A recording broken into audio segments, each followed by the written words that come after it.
오늘도 주님 전에 올라오신 여러분을 주님의 이름으로 환영하고 축복을 드립니다. 지금도 고전처럼 읽혀지는 책이 하나 있습니다. 스티븐 코비의 성공하는 사람들의 7가지 습관이란 책입니다. 이 책에 보게 되면 대인관계에 대한 부분을 말하는 부분이 있습니다. 이 부분을 말할 때에 은행에서 계좌를 인출하고 예입하는 것들이 있지 않습니까? 그것에 비유를 해서 감정은행 계좌의 입출입으로 비유를 하는 것을 보게 됩니다. 대인관계를 그렇게 비유한다라는 것들이지요. 예를 들면 이런 것입니다.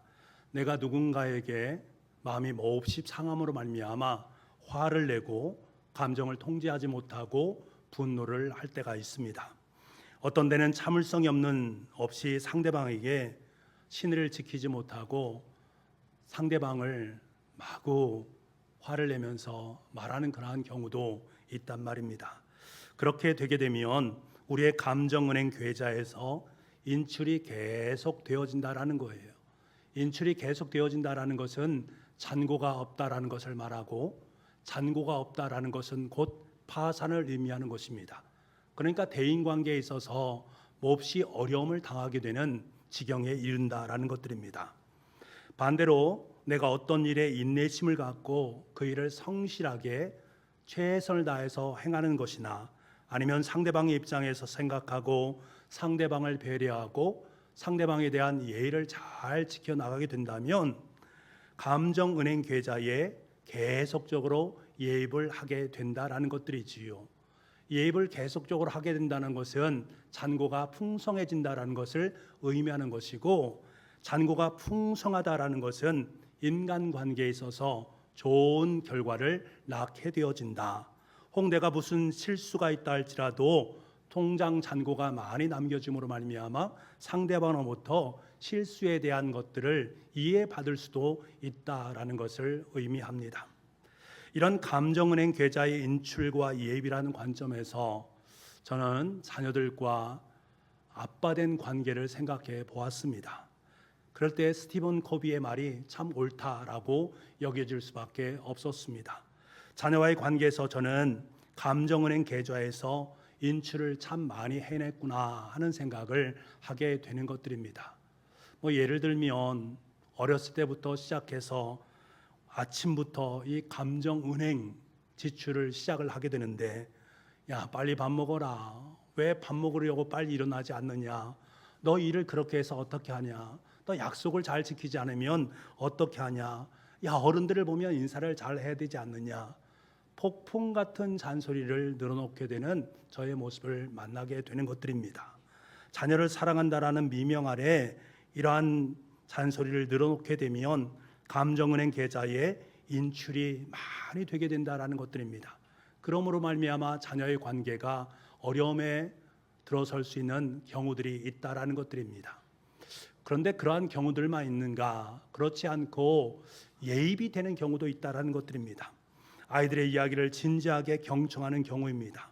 아이들이 말할 때 옆에서 내가 정말 말하고 싶은 것이 너무나 많이 있음에도 불구하고 꼭 참는다든가, 훈수를 두는 것을 참는다든가, 속단하면서 설교하듯이 아빠는 이런 생각을 갖고 있어 라고 말하지 아니하고 끝까지 이해하고 노력하는 경우입니다.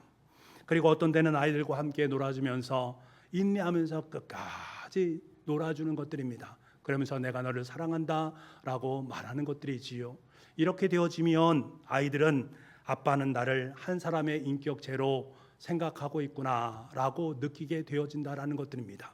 이런 경우에는 부모의 감정은행 계좌의 통장에 입금이 계속적으로 들어오게 되어집니다. 그래서 넉넉한 금액이 쌓이게 됨으로 말미암아 자녀의 관계 속에 굉장한 회복의 역사가 있게 되어진다라는 것들입니다. 이 스티븐 코비는 단순히 감정은행 계좌의 인출과 예입의 비유가 자녀 교육에만 국한되는가? 그렇지 않다라고 말합니다. 부부와의 관계 속에서도, 직장 동료와의 관계 속에서도 대인관계의 법칙은 고스란히 적용된다라고 이야기를 하고 있습니다. 그런데 곰곰이 생각해 보면 이러한 감정은행 괴자 속에서 예입과 인출이 계속적으로 이루어지는 것들은 세상에서 말하고 있는 기브 앤 테이크와 상당히 유사하다라는 사실을 깨닫게 됩니다. 내가 당신에게 하나를 주었으니 하나를 받아낸다라는 논리인 것들이지요. 쉽게 말하면 이런 것들입니다. 내가 다른 사람들의 경조사에 부지런히 참여해서 경조비를 지출을 하게 되면, 인출을 하게 되면 나중에 우리 집 경조사에 많은 경조비가 예입이 되어진다라는 것들입니다. 다시 말하면 경제적 논리로 뿌린 만큼 거두게 되어진다, 투자한 만큼 회수하게 되어진다라는 그러한 것을 말하는 부분입니다. 지극히 상식적인 논리이지요. 이렇게 지극히 상식적인 논리가 통용되는 것을 보게 되면 이 세상 속에서는 이런 기본적인 상식조차 잘 지켜지지 않는구나라는 것을 깨닫게 됩니다. 그래서 코비의 이 책을 읽어가면서 제 자신을 성찰하고 또 읽는 사람들 스스로를 성찰하게 됩니다. 그래서 내가 인간관계를 잘 하지 못하는구나. 그래서 내가 잘 성공하지 못하는구나. 그래서 내가 이렇게 외롭고 힘들게 삶을 살아가는구나 라는 것을 깨닫는다라는 것들입니다. 제가 목회를 하면서도 이런 논리를 펼치는 목사님을 보았습니다. 목사님은 늘 목회도 기브 앤 테이크다, 정치하는 것과 같은 가지다 라고 말하는 목사님도 계십니다. 이 기브 앤 테이크, 이 말을 들어보면 굉장히 합리적인 것처럼 보이지만 제 마음속에 왠지 모르게 동의할 수 없는 마음이 있었습니다.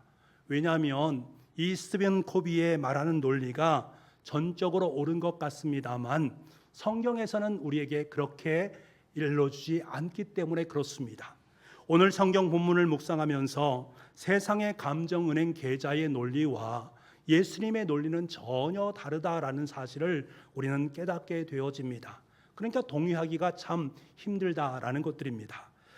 우리가 32절부터 34절의 말씀을 보게 될 텐데 이 세 구절을 보면 구조가 똑같다라는 것을 알 수가 있습니다. 한번 구조를 생각하면서 한번 읽어보겠습니다. 같이 읽겠습니다. 시작. 너희가 만일 너희를 사랑하는 자만을 사랑하면 칭찬받을 것이 무엇이냐? 죄인들도 사랑하는 자를 사랑하느니라. 너희가 만일 선대하는 자만을 선대하면 칭찬받을 것이 무엇이냐? 죄인들도 이렇게 하느니라. 너희가 받기를 바라고 사람에게 구워주면 칭찬받을 것이 무엇이냐? 죄인들도 그만큼 받고자 하여 죄인에게 구워주느니라. 여러분, 이 세 구절은 구조가 똑같습니다. 너희가 만일 뭐뭐하면 칭찬받을 것이 무엇이냐? 죄인들도 이것처럼 한다라는 논리 구조입니다. 이 말 속에 내포된 의미는 무엇입니까? 이방인들도, 세상 사람들도, 죄인들도 세상의 논리, 다시 말하면 기브 앤 테이크의 논리를 따른다라는 것입니다. 죄인들도 자신이 사랑한 만큼 상대방을 사랑할 수 있고, 이방인들도 남을 대접한 만큼 남을 대접할 수 있다라는 사실입니다. 세상 사람들은 남에게 무엇인가를 받기를 바라면서 구워주는 삶, 기브 앤 테이크의 삶을 살게 됩니다. 그런데 이 기브 앤 테이크의 논리라는 것 자체는 누구나가 다 할 수 있는 논리라는 거예요. 세상에 있는 사람들은 누구나 다 이 논리를 따라 살기 때문에 특별할 것도 잘할 것도 상을 받을 것도 없는 통상적이고 일반적인 것들이다라는 사실입니다. 하지만 우리 그리스도인은 아니라는 것들입니다. 우리 그리스도인의 윤리는 이것보다 한 차원 더 높은 윤리라는 것입니다. 그것이 무엇인가? 35절 전반절에 이렇게 말씀하십니다. 예수님 말씀입니다. 오직 너희는 원수를 사랑하고 선대하며 아무것도 바라지 말고 구워주라. 이 부분을 세 번역으로 보면 이렇게 되어 있습니다. 그러나 너희는 너희 원수를 사랑하고 좋게 대하여 주고 또 아무것도 바라지 말고 구워주어라. 어떤 사람이 돈이 필요한 사람에게 돈을 구워줬습니다. 그럼 그 돈을 구워주면서 생각하는 것이 무엇입니까? 원금도 받고 이자도 받겠노라 라는 마음으로 돈을 구워주게 됩니다. 너무나 당연한 것 아니겠습니까? 그런데 주님께서 뭐라고 말씀하십니까? 아무것도 바라지 말고 구워주라 라고 말씀하십니다. 이자는 물론이고 원금조차 받지 못할 각오를 하면서 구워주라 라고 말씀을 하고 있습니다. 중요한 것은 왜 이렇게 말씀을 하시는 것일까? 우리는 잘 이해할 수 없습니다만 왜 이렇게 말씀을 하시는 것일까? 이것을 이해하기 위해서는 예수님 당시의 상황을 좀 더 이해할 필요가 있습니다. 예수님 당시에는 많은 사람들이 너무나 힘들고 어려운 극빈의 삶을 살았습니다. 그래서 이들에게는 돈을 꾸지 않고서는 살아갈 수밖에 없는 구조였다라는 거예요. 이들에게 돈을 빌릴 담보물도 없고요, 이자를 갚기는커녕 원금 상환조차 할 수 없는 상황 속에 놓이게 되었단 말입니다. 그러니까 이들에게 돈을 꾸어주면 돈을 받지 못할 위험 부담이 너무나 크단 말입니다. 그래서 부자들은 돈을 꾸어주기를 잘 꾸어주려 하지 않습니다. 왜냐하면 이자도 받지 못하고 또 원금 상환도 하지 못하기 때문에 그렇습니다. 그래서 가난한 사람들은 돈을 빌리기가 너무나 힘들고 어렵습니다. 그래서 그때 발달했던 것이 바로 고리대금업이었습니다.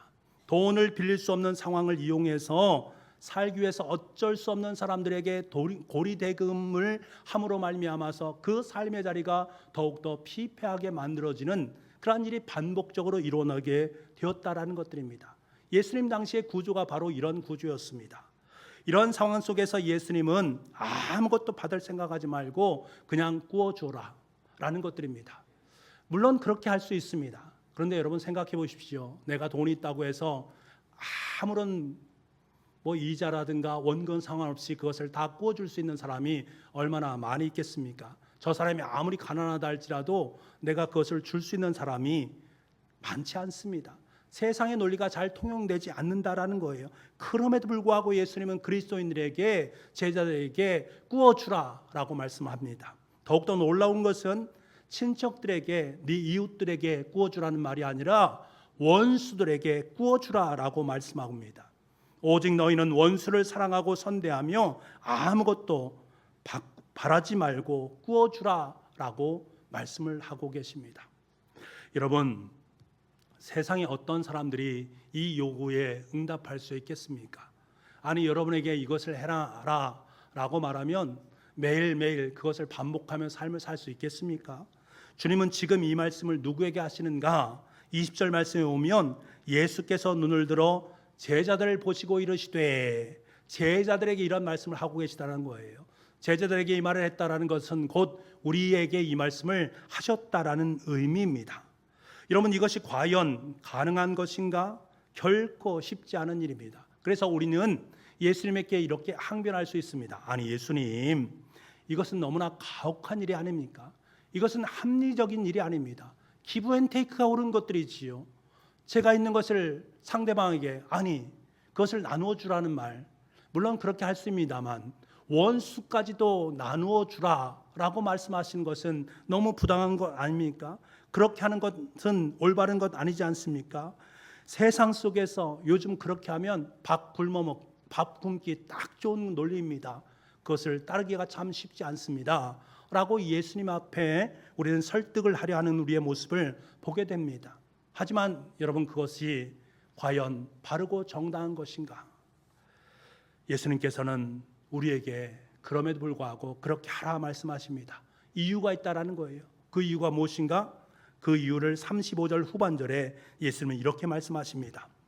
그러므로 너희 상이 클 것이요 또 지극히 높으신 이의 아들이 되리니 그는 은혜를 모르는 자와 악한 자에게도 인자하시니라. 이 부분을 세번역으로 읽어보면 이렇습니다. 그리하면 너희는 큰 상을 받을 것이요 더없이 높으신 분의 아들이 될 것이다. 그분은 은혜를 모르는 사람들과 악한 사람들에게도 인자하시다. 여러분, 예수님은 우리에게 세상의 논리의 삶이 아니라 하나님 나라의 논리로 살아갈 것을 권면하고 계십니다. 그 이유가 무엇인가? 큰 상을 받게 될 것이라는 것, 하나님의 자녀가 될 것이다 라는 이 두 가지 이유를 들어서 우리에게 말씀하십니다. 다시 말하면 하나님께서 우리에게 모든 것을 다 갚아주실 뿐만 아니라 네가 참된 하나님의 아들과 딸로 이 땅의 삶을 살아갈 수 있도록 내가 만들어주겠다라는 약속의 말씀이 이 속에 담겨져 있는 것입니다. 여러분, 스티븐 코비는 좋은 대인관계를 맺게 되면 성공적인 생활을 할 수 있고 승진할 수 있고 물질적인 부가 충만하게 따라온다라고 말을 합니다. 그래서 좋은 대인 관계를 맺기 위해서 너는 인생에 투자를 할 수 있어야 된다라는 것을 우리에게 종용합니다. 하지만 하나님은 우리에게 이런 약속을 하지 않으십니다. 대신 예수님은 우리를 주목시키면서 우리에게 이렇게 말씀하십니다. 너는 내게 큰 상을 받게 될 것이다. 지금까지 내가 가지고 있는 것, 아무런 담보라든가 아무런 이자라든가 아무런 원금 상환이라든가 생각하지 아니하고 그 가난한 자에게 내 모든 것을 함께 나누었으니 내가 그 모든 것을 큰 상으로 채워주겠다라고 약속하시면서 너는 내 사랑하는 나의 아들이요 나의 딸이지 않느냐라고 말씀하십니다. 아버지 하나님께서 우리의 삶 속에 그 모든 것을 다 채워주실 뿐만 아니라 너를 하나님의 복된 자녀로서의 삶을 살아갈 수 있도록 만들어 줄 테니 염려하지 말고 걱정하지 말고 꾸어주라라고 말씀을 하고 계십니다. 그러면서 저와 여러분에게 부탁하시는 부분이 있습니다. 35절 후반절과 36절 말씀인데요. 그는 은혜를 모르는 자와 약한 자에게도 인자하시니라. 36절 말씀, 너희 아버지의 자비로우심과 같이 너희도 자비로운 자가 되라. 여러분, 하나님께서는 하나님의 은혜를 모르는 사람에게도 악한 사람에게도 하나님의 인자하심은 공평함을 우리에게 말씀해 주고 있습니다. 하나님은 악인과 선인에게도 햇빛을 비춰주시고 의로운 자와 불의한 자에게도 그 햇빛을 나누어 준다라고 말씀을 하고 있습니다. 그렇기 때문에 아버지의 그 자비로우심과 같이 너도 마찬가지로 자비로운 자가 되고 사랑스러운 자가 되어야 된다라고 우리에게 말씀하고 있습니다. 내가 그러한 아버지를 닮아가라라고 말하는 것들입니다. 세상의 자녀들은 부모를 닮게 되어 있습니다. 부모가 좋은 일을 하든 나쁜 삶을 살아가든 닮게 되어 있단 말입니다. 하나님이 우리의 아버지가 되시고 우리가 하나님의 자녀가 된다는 것은 우리가 하나님을 닮는다는 것을 의미합니다. 하나님을 닮는다라는 것은 우리는 하나님의 형상을 소유한 존재이고 이 형상 속에는 하나님의 성품이 담겼다라는 것을 의미하는 말입니다. 그러니까 우리가 하나님의 성품을 닮아간다라는 것은 우리 안에 하나님의 인자심과 하나님의 자비로우심이라는 그 성품이 깃들이게 되어진다라는 거예요. 그래서 우리는 예수 그리스도의 장성한 분량으로 하루하루의 삶을 살아가게 되어진다라는 뜻입니다. 여러분, 생각해 보시기 바랍니다. 우리는 이미 주님의 십자가의 그 극진한 사랑하심과 자비로우심과 인자하심을 듬뿍 받은 존재입니다. 그래서 우리 속에는 하나님의 사랑하심과 인자하심이 담겨져 있음을 깨닫게 됩니다. 이것을 가지고 대접하라는 거예요.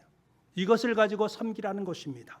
하나님께서는 예수 그리스도의 십자가의 사랑을 통해서 일방적으로 저와 여러분의 삶 가운데 신앙 계좌에 엄청난 양의 돈을 입금시켜 주셨다라는 사실입니다. 예수 그리스도 삶 자체를, 그분 자체를 저와 여러분의 신앙 계좌에 이체시켜 주셨다라는 사실입니다. 이 거액의 돈을 가지고 살아가라는 거예요. 너에게 그 거액의 돈이 있지 않느냐? 그 돈으로 인출해서 어렵고 힘든 사람들을 돕는 삶을 살아가라라고 우리에게 요청을 하고 계시는 것입니다.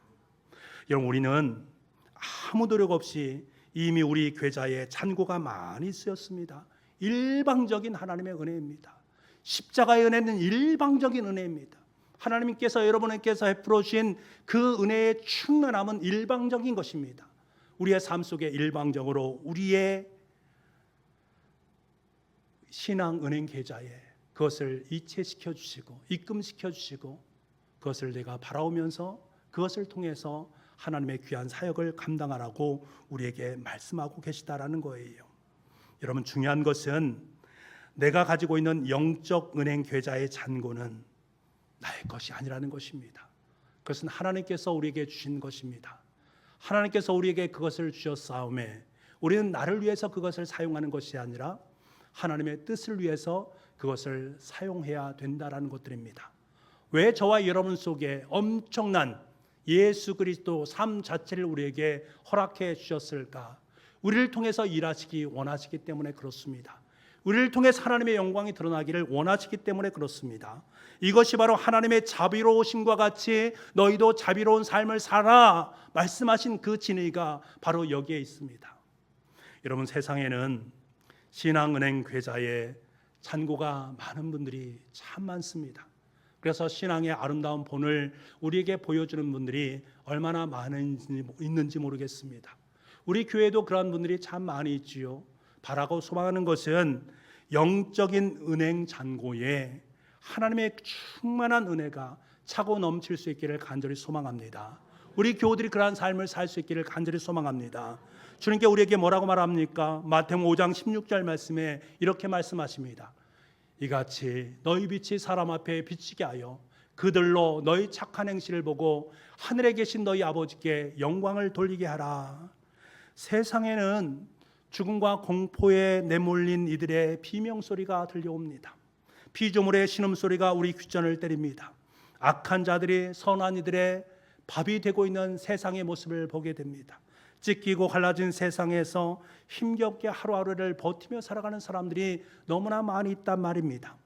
이들에게 신앙은행 계좌의 잔고가 많은 우리가 절대적으로 필요하다는 사실을 우리는 인지할 수 있어야 됩니다. 그 신음소리를 들으면서도, 그 음성을 들으면서도 우리가 깨닫지 못한다면 하나님께 우리에게 뭐라고 말씀하시겠습니까? 우리의 착한 행실을 통해서 우리의 영적인 은행 계좌의 잔고를 인출해낼 수 있는 은혜가 있기를 간절히 소망합니다. 그때 그들은 우리를 통해서 하나님을 바라볼 수 있게 되어지고 하나님께 영광 돌릴 수 있는 것입니다. 내 것을 가지고 하라는 말이 아닙니다. 하나님의 것을 가지고 그렇게 행하라고 말씀하십니다. 주님은 이사야 선지자를 통해서 우리에게 뭐라고 말씀하십니까? 이사야서 60장 1절 말씀에 일어나라 빛을 발하라 이는 내 빛이 이르렀고 여호와의 영광이 내 위에 임하였음이라. 우리가 일어나야 됩니다. 빛을 발하야 됩니다. 세상 속에 하나님의 은행 잔고에 있는 그것을 나눌 수 있는 은혜가 우리 가운데 있어야 됩니다. 그러면서 하나님을 선포해야 됩니다. 그때 하나님의 영광이 드러나게 되어 있습니다. 이를 위해서 우리는 하나님의 은행 계좌의 잔고를 더 많이 쌓아가야 되고 더 많이 인출을 해야 됩니다. 주님께서 명령하신 하나님을 사랑하고 이웃을 사랑하는 일에 최선을 다해야 됩니다. 내 자신을 부인하고 주님의 십자가를 짊어지는 말씀에 순복하는 삶을 살아갈 수 있는 저와 여러분 될 수 있기를 간절히 소망합니다. 여러분, 교회가 무엇입니까? 교회는 너와 내가 함께 하나님의 착한 행실을 통해서 하나님 나라로 세상을 물들여가는 모임이 교회입니다. 교회는 코비처럼 대인관계 심리학을 배우거나 처세술을 배우는 곳이 아닙니다. 대인관계를 어떻게 잘하면 좋은 일이 있을 거야, 이것을 배우는 곳이 교회가 아닙니다. 예수 그리스도의 십자가에 나타난 하나님의 온전한 사랑을 온몸으로 체험하고 느끼는 곳이 교회입니다.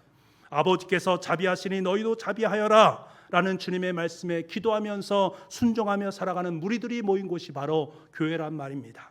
기브앤테이크의 윤리로 살지 아니하고 오직 하나님의 자비하심에 힘입어서 아무것도 갚을 것 없는 그 사람들에게 하나님의 자비하심으로 베풀 수 있는 은혜의 삶을 살아가는 모임이 바로 교회 공동체란 말입니다. 다시 말하면 신앙은행 계좌를 은혜의 충만함으로 아름답게 채워나가는 사람들, 그리고 그것을 연약한 사람들에게 나누어 줄 수 있는 삶을 살아가는 공동체가 교회 공동체입니다. 하나님은 그 교회를 기뻐하시는 거예요. 우리 교회가 그런 교회가 될 수 있기를 소망을 합니다. 사랑하는 북부가족 여러분, 여러분의 은행 통장에 얼마의 돈이 있으십니까? 영원이십니까? 아니면 마이너스로 말미암아서 야, 힘들다, 어렵다라고 말씀하는 분이 있습니까? 그런데 여러분, 이것보다 더 중요한 것이 있습니다. 더 중요한 것은 신앙은행 계좌에 나의 잔고가 얼만큼 남겨져 있는가 하는 문제입니다. 나의 신앙은행 이 계좌에 얼마만큼의 잔고가 남아있는가, 우린 늘 이를 살피고 관리할 수 있어야 됩니다. 여러분, 나에게 아무것도 해줄 수 없는 사람에게, 아무것도 바라지 않는 그 사람에게 자선을 베풀고 사랑을 나눈 적이 과연 얼마만큼 있습니까?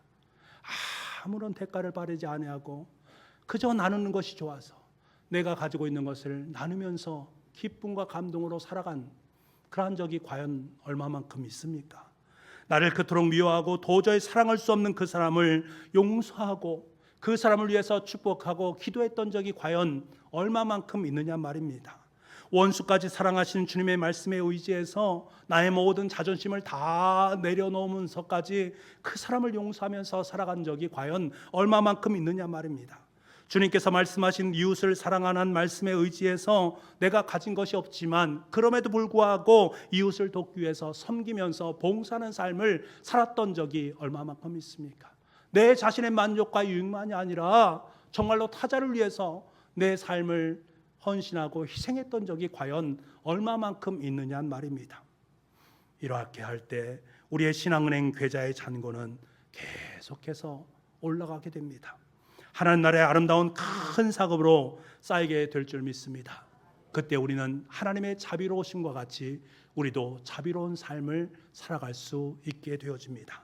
우리 모두가 하루하루 이러한 삶을 살아서 신앙은행 계좌의 잔고가 차고 넘침으로 말미암아 저와 여러분을 통해서 아름다운 하나님의 것들이 세상에 유통되어지고 그것으로 말미암아 하나님이 드러나게 되고 하나님께 영광 올려드릴 수 있는 우리 교회에 속한 교우들의 삶과 우리 교회가 될 수 있기를 간절히 소망합니다.